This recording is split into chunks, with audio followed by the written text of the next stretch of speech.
오늘 우리에게 주시는 하나님의 말씀은 누가복음 7장 36절에서 50절까지의 말씀입니다. 누가복음 7장 36절에서 50절까지의 말씀을 한 절씩 교독하고 마지막 절은 함께 읽겠습니다. 한 바리새인이 예수께 자기와 함께 잡수시기를 청하니 이에 바리새인의 집에 들어가 앉으셨을 때에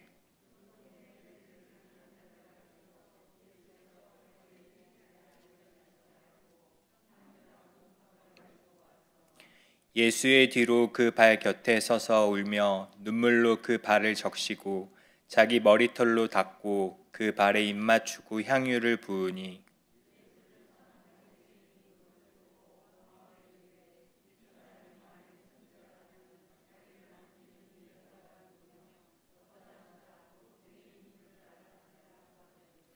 예수께서 대답하여 이르시되 시몬아 내가 내게 이를 말이 있다 하시니 그가 이르되 선생님 말씀하소서.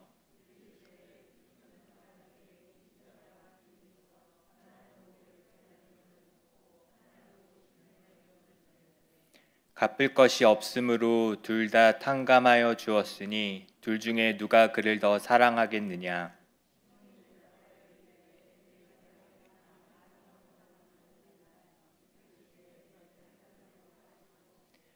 그 여자를 돌아보시며 시몬에게 이르시되 이 여자를 보느냐. 내가 내 집에 들어올 때 너는 내게 발 씻을 물도 주지 아니하였으되 이 여자는 눈물로 내 발을 적시고 그 머리털로 닦았으며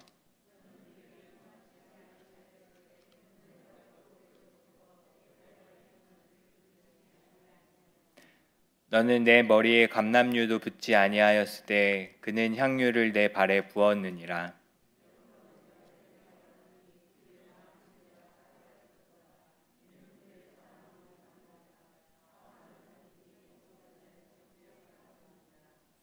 이에 여자에게 이르시되 내 죄 사함을 받았느니라 하시니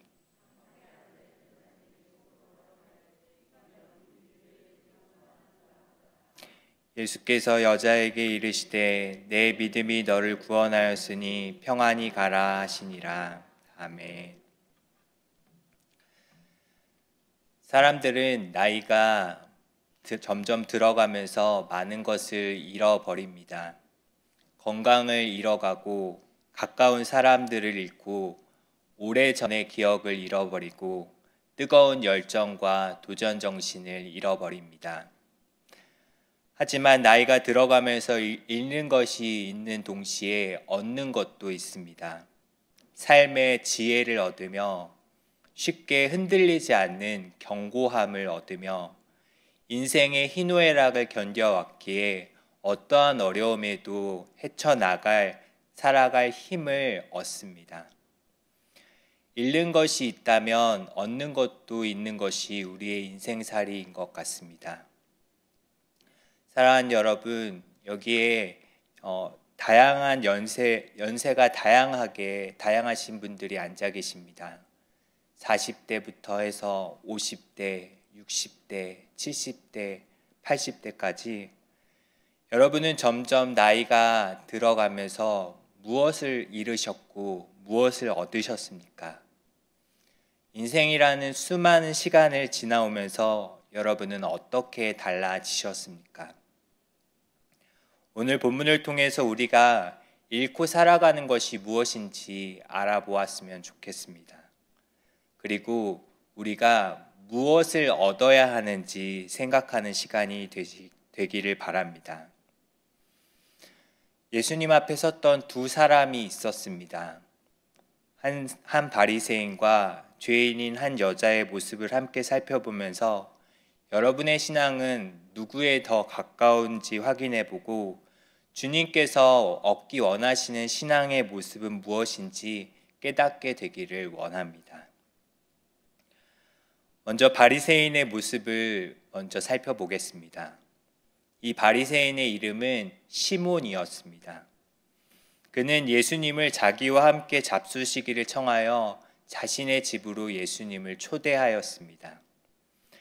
당시 예수님에 대하여 적대적인 태도를 취하였던 바리새인들이었는데 그 가운데 한 사람으로 보이는 이 시몬이 예수님을 자기의 집에 식사 초대를 했다는 것은 매우 이례적인 사건으로 보여집니다.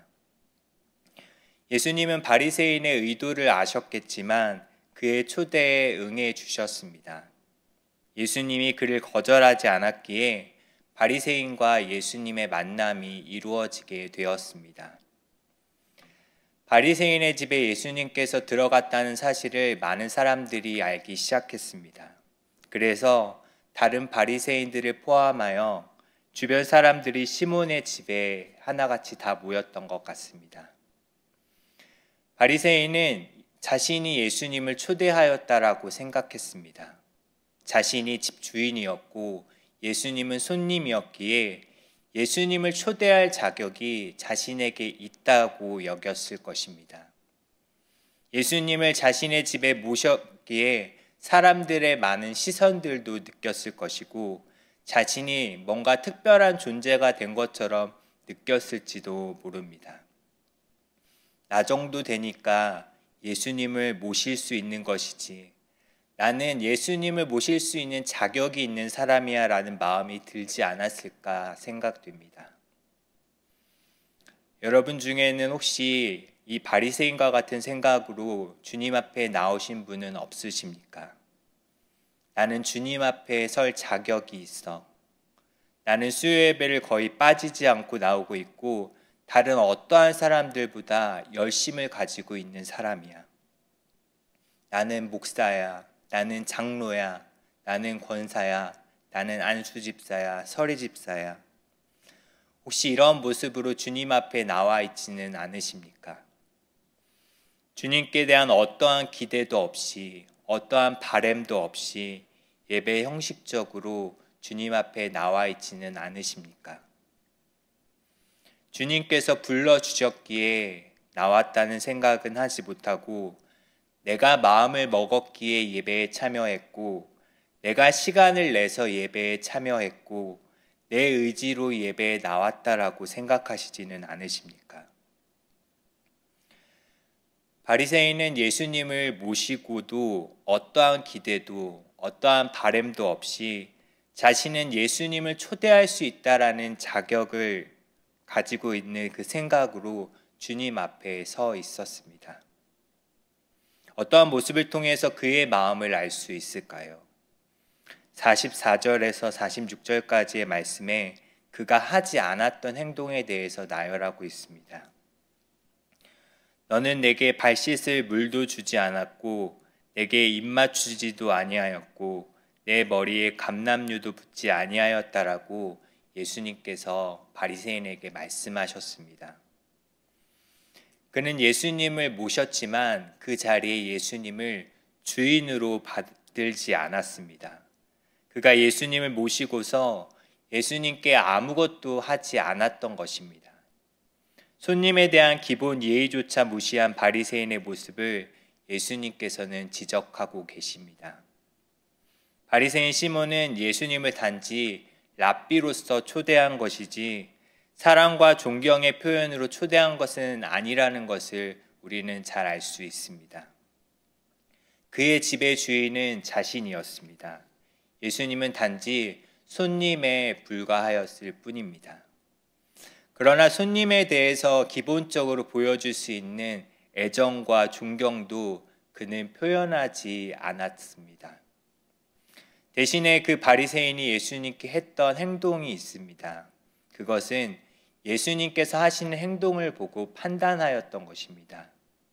39절 말씀에 예수를 청한 바리새인이 그것을 보고 마음에 이르되 만일 선지자라면 자기를 만지는 이 여자가 누구며 어떠한 자 곧 죄인인 줄을 알았으리라.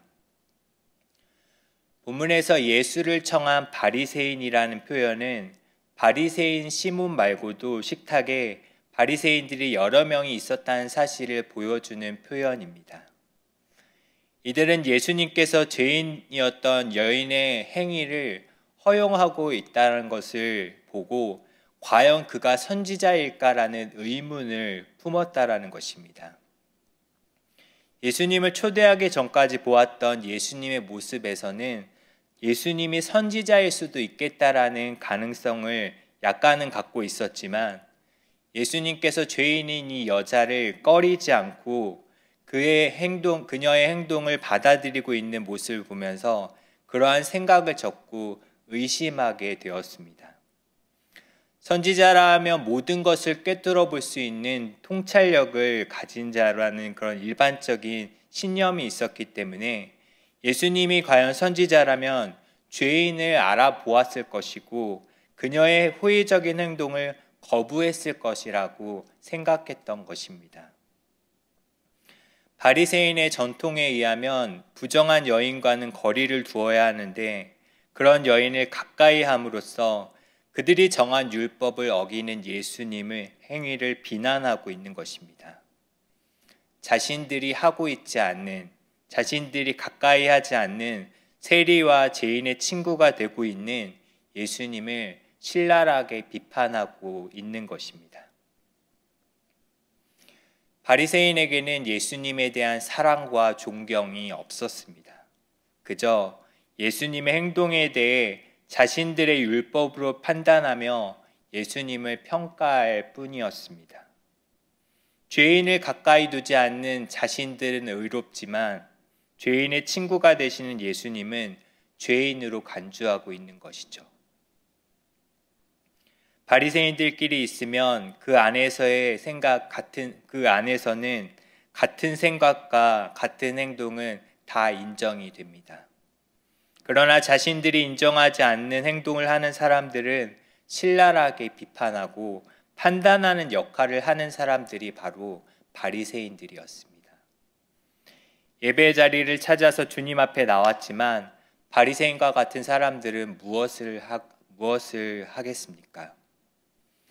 예수님이 앞에 계신데도 예수님이 안중에도 없이 행동하게 됩니다. 예배당에 누가 나왔는지 누가 나오지 않았는지 둘러보면서 친한 사람들과 이야기하며 별일 없었는지 나누기를 바쁠 뿐입니다. 그저 교회가 돌아가는 일에 관심이 있고 사람들 사이에 최근 떠오르는 이슈가 무엇인지 궁금해합니다. 주보에 무슨 소식은 없는지가 주된 관심사이며 일찍 오더라도 아무것도 하지 않습니다. 왜냐하면 주님을 만나러 나온 게 주된 이유가 아니기 때문입니다. 이러한 사람들의 특징은 판단하기를 좋아한다라는 것입니다. 설교가 시작되면 어떻게 합니까? 말씀으로 자신을 비추어 보고 판단해야 하는데 이 목사님이 말씀을 잘 전하나 은혜롭게 전하고 있나 등 말씀을 전하는 목사님을 판단하며 내 생각과 행동에 맞는 그런 말씀은 귀를 기울이지만 자신을 불편하게 하고 받아들이기 어려운 말씀은 가려서 들으려고 합니다. 모든 순간을 판단하는 데에는 민첩합니다. 자신이 보고 듣고 행한 대로만 믿으려고 합니다.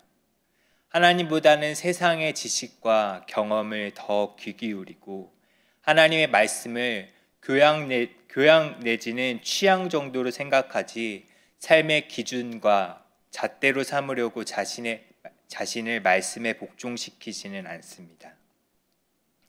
차가운 머리만 있기에 어떠한 말씀을 들어도 마음이 냉랭합니다.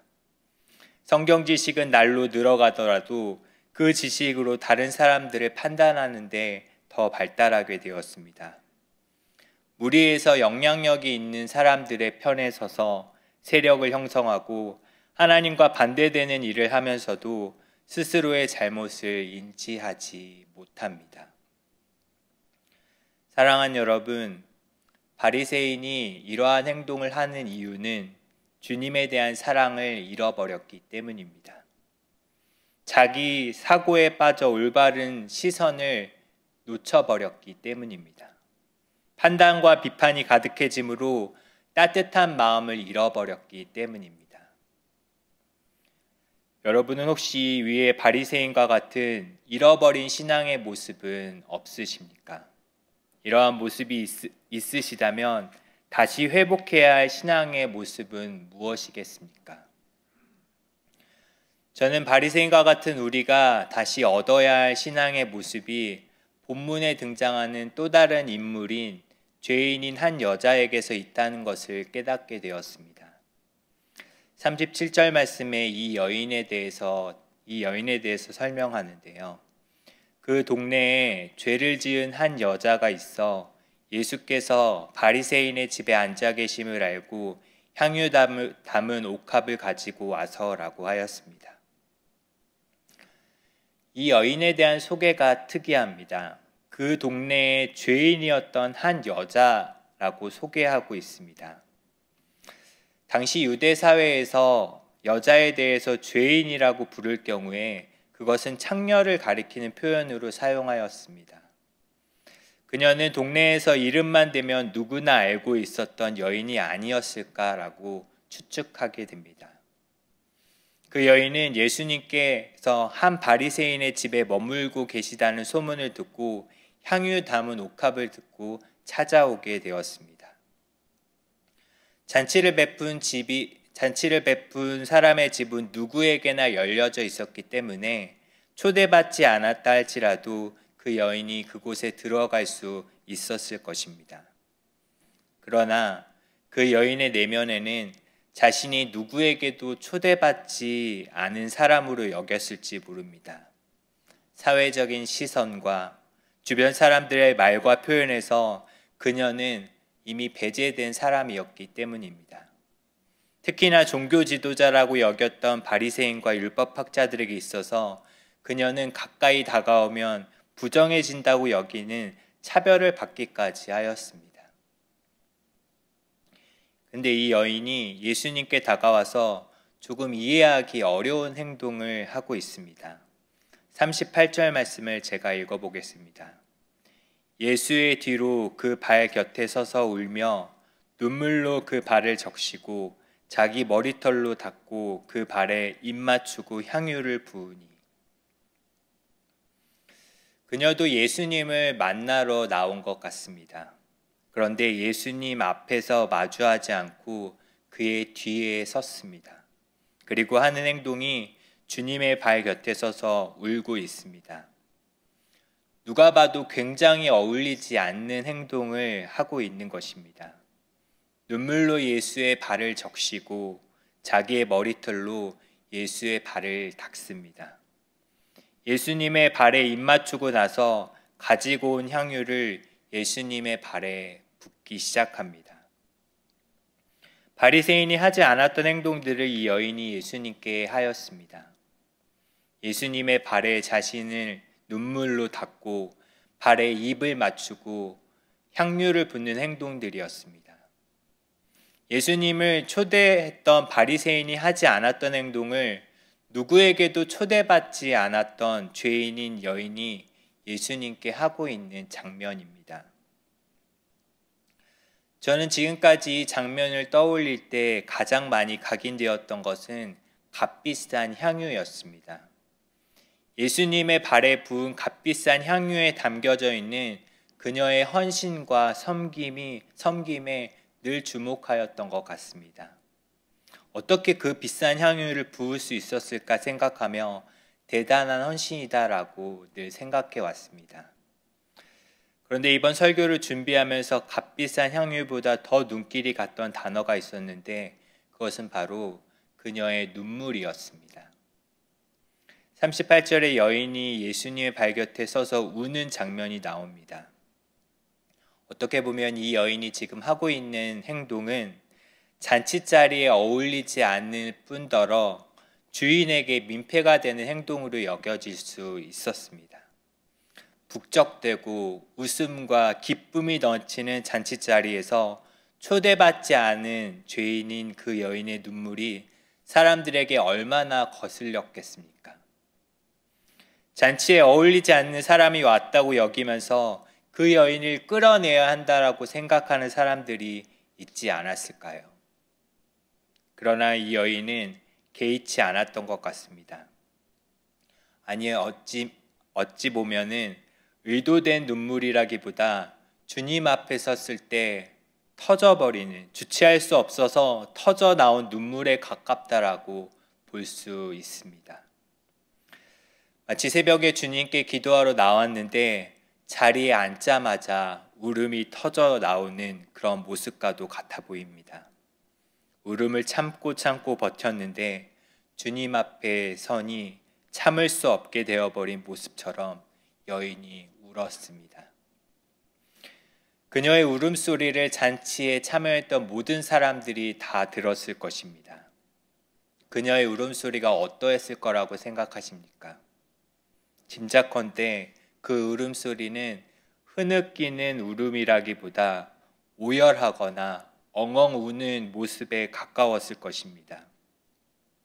엄청난 눈물의 양이었는지 그 눈물로 여인은 예수님의 발을 적실 정도였다라고 성경은 기록하고 있습니다. 어떠한 주석에서는 이 여인이 지금까지 흘린 눈물을 모아두었던 눈물병을 가지고 와서 예수님의 발에 붓고 먼지를 씻어냈다라고 보기도 합니다. 정확한 것은 알 수 없지만 그 눈물로 예수님의 발을 닦을 정도로 많은 양의 눈물이었다라는 것은 분명해 보입니다.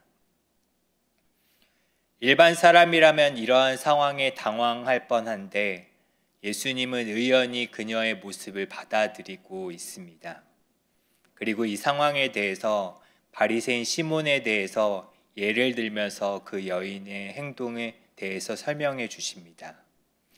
41절에서 47절까지에서는 500데나리온 빚진 자와 50데나리온 빚진 자를 비교하시면서 둘 다 탕감을 받았는데 둘 중 누가 더 탕감하여 준 자를 사랑하겠느냐는 물음을 던지시며 바리새인 시몬과 그 여인의 행동을 비교하십니다. 그리고 나서는 예수님께서 이 여인의 행동에 대한 설명으로 그녀의 사랑함이 많기 때문이라고 설명하십니다. 새번역 성경에서는 이 47절 말씀을 이렇게 번역하고 있습니다. 그러므로 내가 내게 말한다. 이 여자는 그 많은 죄를 용서받았다. 그것은 그가 많이 사랑하였기 때문이다. 용서받는 것이 적은 사람은 적게 사랑한다. 이 여인은 분명 예수님께서 길거리나 회당에서 주님께서 죄인들을 대하시며 죄를 용서해 주시는 말씀에 깊은 감명과 은혜를 받았을 것입니다. 예수님이 죄인과 세리의 친구가 되어주시는 것과 그들의 죄의 용서를 선포하셨던 순간에 자신에게도 큰 은혜와 사랑으로 다가왔을 것입니다. 자신을 손가락질하고 사람들의 따가운 시선과 무시, 그리고 자신이 지은 죄의 무게감으로 하루도 평안할 날이 없이 세상을 살았던 그녀에게 예수님의 말씀은 그녀에게 사랑이었고 은혜였습니다. 세상 누구에게도 듣지 못하였던 사랑과 용서와 은혜를 예수님으로부터 듣게 되었던 것입니다. 그러니 예수님 앞에 나와서 그 사랑에 대한 은혜의 감격이 눈물로 나타나게 되었습니다. 죄인인 여인에게는 바리새인이 없었던 눈물이 있었습니다. 지식과 판단으로 가득했던 바리새인이 알지 못했던 은혜를 그녀는 알고 있었습니다. 나와 같은 이도 사랑하시고 용서하시는 하나님의 사랑을 깨달았습니다. 이 여인의 눈물은 세상에서 받았던 상처를 이겨내고자 애쓰며 살았던 눈물이었습니다. 이 눈물이 예수님의 은혜를 갈망하게 했던 것입니다. 또한 이 여인의 눈물은 예수님의 사랑에 대한 감사의 눈물이었습니다. 자신의 과거보다는 현재를 주목하시고 용서를 베푸시는 주님의 은혜를 경험하였던 것입니다. 이 여인의 눈물은 자신을 억누르던 죄와 비난에서 아무것도 벗어나게 할 수 없었지만 예수님 안에서 자유함으로 누릴 수 있게 된 해방의 눈물이었던 것입니다.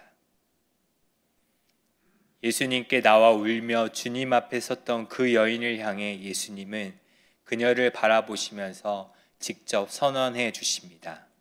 내 죄 사함을 받았느니라. 사랑하는 여러분, 여러분은 주님 앞에 나와서 펑펑 울었던 때가 언제이십니까? 최근에 예배에 나와 우셨던 적은 있으십니까? 홀로 주님께 기도하며 눈물을 흘렸던 때는 언제이십니까? 대다수의 많은 성도들은 눈물을 흘린 적이 오래되었을지 모릅니다.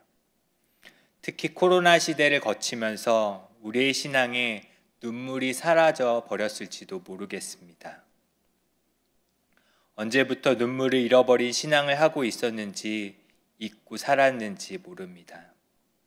교회를 다닌 지는 오래되었는데 이제 뜨거운 감격도 하나님의 사랑도 느껴지지 않은 채 주님의 은혜를 경험하지 못하고 우리는 신앙생활을 하고 있을지도 모릅니다. 만약 여러분의 신앙이 바리새인과 같아졌다면 이제라도 눈물이 없어진 신앙에서 돌이키시기를 바랍니다. 다시 눈물을 얻는 신앙이 되기를 주님의 이름으로 간절히 소망합니다. 눈물이 없는 신앙이 되었다면 여러분의 모습을 점검해 보아야 할 때입니다. 주님과의 터치가 사라지면 눈물이 없어집니다. 주님과의 뜨거운 터치가 있었던 때가 언제이십니까? 기억이 나지 않을 만큼 오래되었다면 이제라도 주님께 나와 주님께서 메말라버린 내 마음을 어루어 만져주시기를, 터치해 주시기를 간절히 구하는 여러분이 되시기를 바랍니다. 주님을 만나러 나왔는데, 예배하기 위해 나왔는데 하나님에 대한 경외감이 사라질 때 우리에게는 눈물이 없어집니다. 하나님이 어떠한 분이신지 알지 못할 때, 하나님을 들은 지식과 경험으로만 이해하고 있을 때 우리는 하나님 앞에 서 있지만 하나님을 이해하거나 느끼지 못합니다. 사랑하는 여러분, 하나님에 대한 경외감을 회복하시기를 바랍니다. 사랑의 하나님, 은혜가 풍성하신 하나님, 모든 것을 아시고 주관하시고 통치하시는 하나님에 대한 경외감을 되찾으시기를 바랍니다. 두렵지 않은 대상 앞에서는 우리는 아무것도 하지 않고 변하지 않습니다. 하나님을 그저 그런 주님으로 여기는 신앙에서 떠나시기를 바랍니다. 주님, 우리가 함부로 대하거나 아무런 준비 없이 아무것도 드림 없이 만날 수 있는 가벼운 분이 아니심을 우리는 꼭 명심해야 합니다. 주님께 대한 진정한 회개가 사라질 때 우리에게 눈물이 없어집니다. 우리가 얼마나 큰 죄인인지, 하나님 앞에서 우리의 죄악이 얼마나 크고 악하고 더럽고 수치스러운지 깨닫게 되어 회개할 때 눈물을 회복할 수 있을 것입니다. 주님과의 뜨거운 터치가 회복될 때, 주님에 대한 경외감이 회복될 때, 주님 앞에서 진정한 회개가 시작될 때 다시 여러분의 눈에서 뜨거운 눈물이 회복될 수 있다는 것을 꼭 기억하시기를 바랍니다. 나이가 많아지면서 우리가 다시 되찾아야 할 신앙은 눈물이 있는 신앙임을 명심하시기를 바랍니다. 눈물이 있을 때 하나님이 주시는 평안을 경험할 수 있습니다. 주님께 눈물로 나와 용서받고 회복되고 돌아가는 여인을 향해서 예수님께서는 평안히 가라라고 말씀하십니다. 이제 너의 삶의 자리에서 더 이상 자책하지 말고 이제부터 주님과 동행함으로 참 평안을 누리는 삶을 살아가라라고 예수님께서 권하고 계십니다. 눈물이 회복된 신앙에게 주시는 하나님의 평안이 여러분에게도 임하게 되기를 주님의 이름으로 간절히 소망합니다. 사랑하는 여러분, 이 세상에 당연한 것은 아무것도 없습니다. 나의 노력과 나의 헌신과 나의 수고로 인해서 여러분이 지금 누리고 있는 것을 누리고 있다라고 생각하지 않기를 바랍니다. 모든 것이 하나님의 은혜입니다. 하나님의 은혜가 없이는 우리는 한순간도 살아갈 수 없는 연약한 사람들입니다. 바라기는 여러분이 사시면서 바리새인과 같은 신앙이 되어 눈물을 잃어버리는 신앙이 되지 마시고, 부족하고 흠이 많다 하더라도 눈물이 있는 여인의 신앙이 되시기를 소망합니다. 지금은 눈물을 회복해야 할 때입니다. 지금은 다시 우는 신앙이 되어야 할 때입니다. 무엇을 위해 울어야 합니까? 여러분 자신을 위해서 울어야 할 때입니다. 무너져가는 한국 교회를 위해서 울어야 할 때입니다. 주님을 알지 못하는 세상을 위해서 울어야 할 때입니다. 평생 주님 앞에서 우리는 울어야 합니다. 왜냐하면 울고 나서야 진짜 웃을 수 있기 때문입니다. 함께 기도하겠습니다.